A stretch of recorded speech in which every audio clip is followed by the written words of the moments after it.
একটা ডিভোর্স কেসের মামলা চলছিল। আজ সেই মামলার নিষ্পত্তি হয়ে গেল। আদালতে দাঁড়িয়ে ছেলেটি জজ সাহেবকে জিজ্ঞেস করছিল, স্যার, পুরুষ মানুষের জন্য কি একটা 224 হতে পারে না? জজ সাহেব তখন মুখের দিকে তাকিয়ে আছেন। ছেলেটি কান্নায় ভেঙে পড়ে বলতে লাগলো, ক্ষমা করবেন স্যার, 498 ধারাটা আজকাল সবাই জানে। আমাদের মতো পুরুষদের অত বড় কিছু লাগবে না। ওর হাফও যদি হয়, যদি একটা 224ও থাকতো, অনেক নিরপরাধ ছেলে এ জীবনে বেঁচে যেতে পারত। আইন বোধহয় পুরুষের জন্য হয় না। ছেলেটির এমন কথাটা আসলে বিদ্রূপ নাকি ক্ষোভ? মামলা নিষ্পত্তি শেষে আদালত চত্বর থেকে মায়ের হাতটা শক্ত করে ধরে বেরিয়ে গেল বছর 32-এর ছেলেটি। নাম সুমন মজুমদার। আমি এক দৃষ্টে তাকিয়ে দেখছিলাম ওদের চলে যাওয়ার দৃশ্যটা। চোখটা ঝাপসা হয়ে যাচ্ছিল, বুকের ভেতরটা ঝনঝন করে বেজে উঠছিল। বুঝতে পারছিলাম না এটা বেদনা নাকি অন্য কিছু। আদালতের পেশকার হিসেবে চাকরি করছি 3 বছর। 3 বছরের এই চাকরি জীবনে এমন কত ডিভোর্সের ঘটনা সামনে থেকে দেখেছি, কিন্তু বুকে দাগ কাটা এমন একটা ঘটনা কখনো দেখিনি। ছেলেটি আমার কেউ নয়, তবুও বুকের মধ্যে ব্যথা অনুভব করছিলাম। সে কষ্টটা আমি বলে বোঝাতে পারবো না। আজকাল আদালতে শুধু সম্পর্ক ভাঙনের গল্প। আদালতে চাকরি করার সূত্রে কত ঘটনায় যে চোখে দেখতে হয় তার ইয়ত্তা নেই।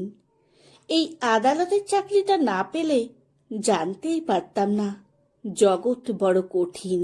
আমার আদালতের একজন জজ সাহেব আছেন, যিনি আমাকে ভীষণ ভালোবাসেন। খুব সুন্দর করে কথা বলেন উনি। বিশেষ একটা দরকারে সেদিন জজ সাহেবের বাড়িতে গিয়েছিলাম।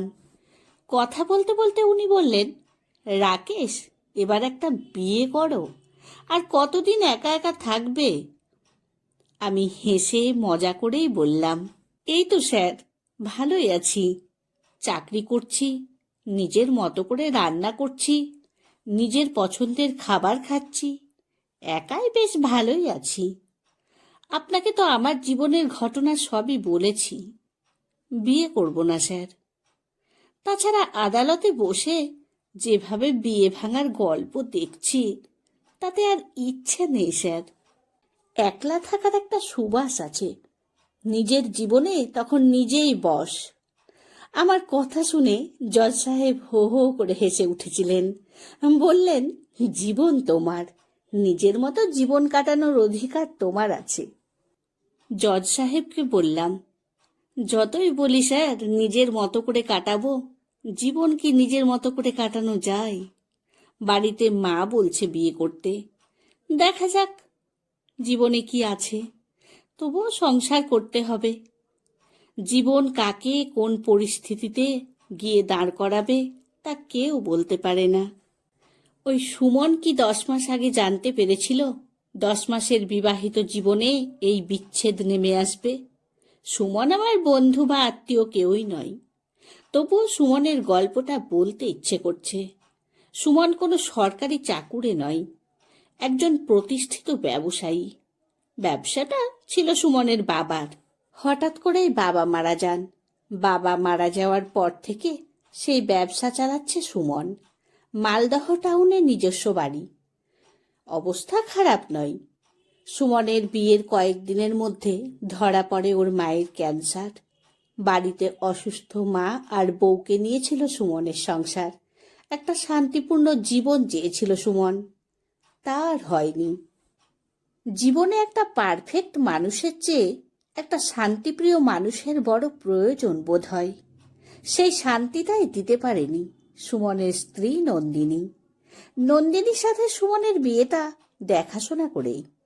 বিয়ের আগে সুমন ভেবে নিয়েছিল নন্দিনী বুঝি তার জীবনের জন্য পারফেক্ট। সাধারণ নিম্নবিত্ত বাড়ির একটা মেয়ে, সে হয়তো তাকে বুঝবে। নন্দিনী সুমনের টাকা ছাড়া কিছুই বোঝেনি আর। মায়ের ক্যান্সার ধরা পড়ার পর সুমনের স্ত্রী নন্দিনী জানিয়ে দিল ক্যান্সার রোগীর সাথে থাকা সম্ভব নয় তার পক্ষে। তাই আলাদা ফ্ল্যাট কিনে দিতে নন্দিনীকে। সুমন বলেছিল, তা কি করে সম্ভব? মায়ের এই অবস্থায় মাকে ছেড়ে যাওয়া সম্ভব নয়। তাহলে 25 লাখ টাকা দিয়ে দাও, আমি বাপের বাড়িতে থাকবো। কি বলো, এই অবস্থায় তুমি এসব বলতে পারো না। আমি পারবো না দিতে। তারপর থেকে শুরু হলো অশান্তি। নন্দিনী জানিয়ে দিল মাসে 20,000 টাকা হাত খরচ দিতে হবে। যদি পারো তবেই তোমার সাথে থাকবো, তা না হলে নয়। সুমন তাতেও রাজি হয়েছিল। প্রথম 2 মাস 20,000 করেই দিয়েছিল। নন্দিনী যেন তাতেও খুশি নয়। সুমনকে বলে বসল, আরো 10 বাড়াতে হবে। মানে?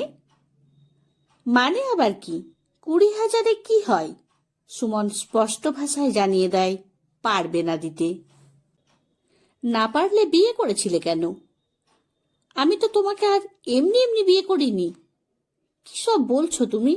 ঠিকই বলছি, আমার পক্ষে সম্ভব নয়। তোমাকে ডিভোর্স দেব, বধূ নির্যাতনের কেস করব। যা পারো করে নিও। তারপর নন্দিনী বাপের বাড়ি ফিরে আসে। বধূ নির্যাতনের কেস দিয়ে ডিভোর্সের মামলা করে। অভিযোগ করে শাশুড়ি আর স্বামী প্রচণ্ড অত্যাচার করে। 50 লাখ টাকা দাবি করে বসে। অবশেষে 24 লাখ টাকায় রফা হয়। জজ সাহেব সুমনকে বলেছিলেন সংসারটা নতুন করে করার জন্য। কাঠগড়ায় দাঁড়িয়ে সুমন জজ সাহেবকে বলল, স্যার, আমি কিছু বলতে পারি? জজ সাহেব বলার জন্য আদেশ দিতেই সুমন বলতে শুরু করল।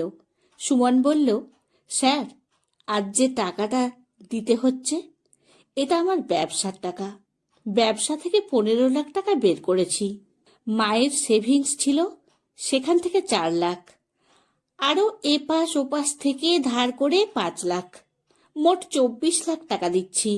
মালদহে আমাদের যে বাড়িটা আছে, ওই বাড়িটা বিক্রি করে দিলে আরও 40 লাখ টাকা হবে। মোট 64 লাখ টাকা আমি ওকে দিতে রাজি আছি। তবু ওর মতো মেয়ের সাথে সংসার করতে রাজি নই স্যার। আমাকে মুক্তি দিন। জীবনের বাকি দিনগুলো একটু নিজের মতো করে বাঁচতে চাই।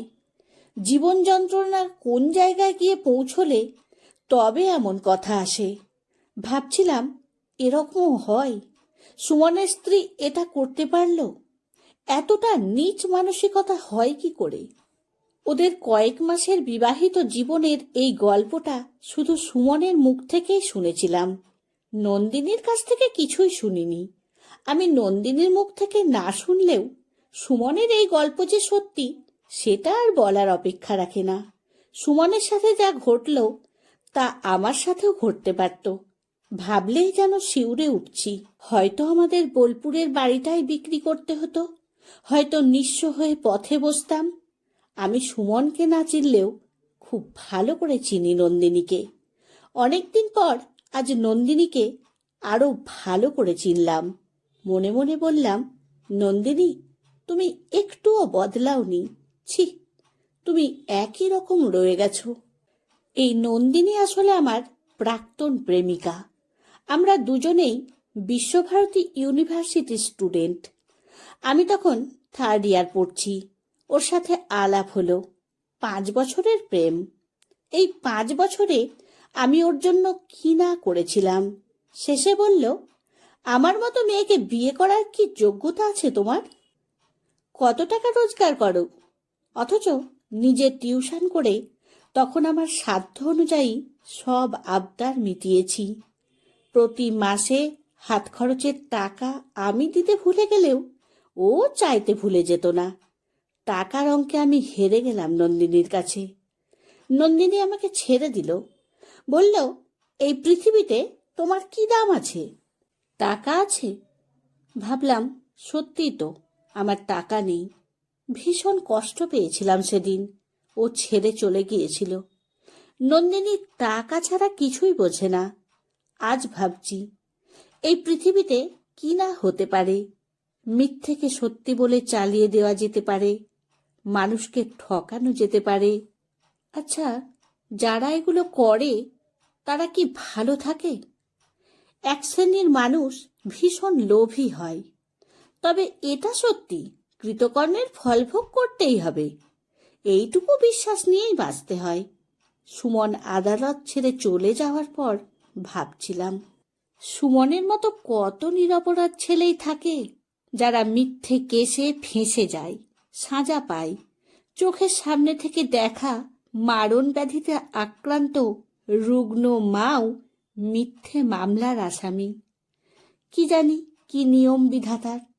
সমাজে বধূ নির্যাতন হয় ভীষণভাবে মানি, তবে এ সমাজে পুরুষও হয় নির্যাতিত, শোষিত, লাঞ্ছিত। পুরুষের কোনো 498 নেই, তার যন্ত্রণা বোঝার জন্য কোনো আদালত নেই। টাকা পয়সা সম্পত্তি সর্বস্ব হারিয়ে ফেলে মুক্তি খুঁজতে হয়। বিচ্ছেদ মানে কে বলেছে বেদনা? বিচ্ছেদ আসলে মুক্তি, চিরতরে মুক্তি।